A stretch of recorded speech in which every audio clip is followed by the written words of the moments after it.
तो चलिए शुरू करते हैं हमारी आज की कहानी। करोल बाग से सागरपुर तक पहुंचने में 2 घंटे से ज़्यादा का वक्त लगा। इस बीच नीरज मुझसे बातें करता रहा मेरे परिवार के बारे में। उसने मुझसे ढेर सारे सवाल किए और मैंने भी उसके हर सवाल का जवाब मुस्कुराते हुए दिया ताकि दिल में मेरे लिए किसी भी तरह का शक पैदा ना हो सके।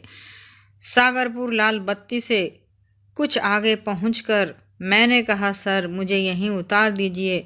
सामने वाली गली में ही मेरी बहन का घर है, यहाँ से मैं पैदल चली जाऊंगी। मैं नीरज की गाड़ी से उतर गई। नीरज ने मुस्कुराते हुए मुझे गुड इवनिंग कहा और चला गया। उसके चले जाने के बाद मैंने वहीं से ऑटो किया और द्वारिका के अपने होटल में पहुंच गई। मैं सोच रही थी कि अगर नीरज कल मुझे जॉब दे देगा तो मैं सागरपुर में ही कोई फ्लैट किराए पे ले लूँगी ताकि वो मुझे रोज़ अपनी गाड़ी से छोड़ सके।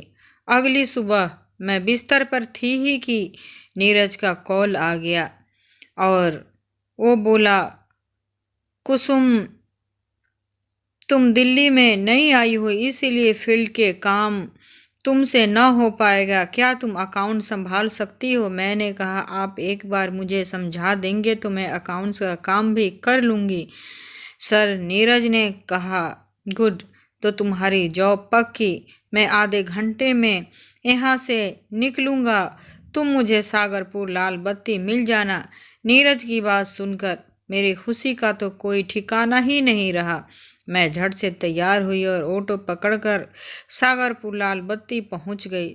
2 घंटे बाद ही नीरज के साथ उसकी कार में बैठकर मैं करोल बाग पहुंच चुकी थी।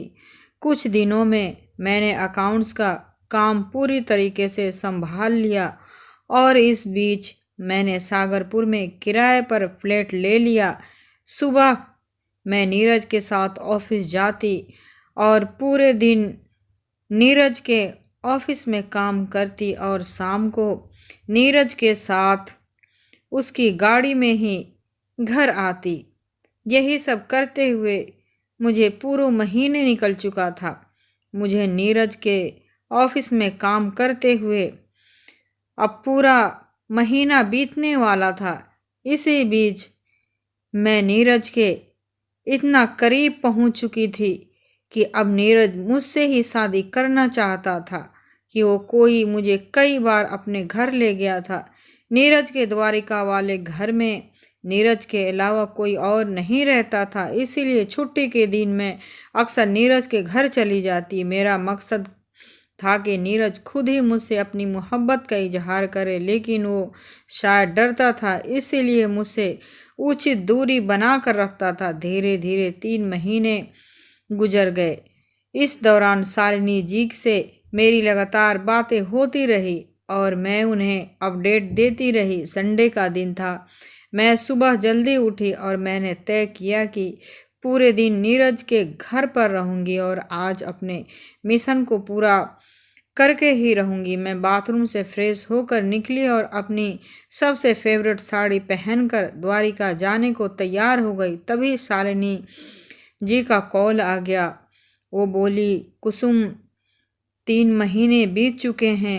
अगर तुम्हें लगता है कि तुम दिल्ली में अपना समय बर्बाद कर रही हो तो वापस आ जाओ। मैंने कहा, मैम, मैं अपने मिशन को पूरा करने के बहुत करीब आ गई हूँ।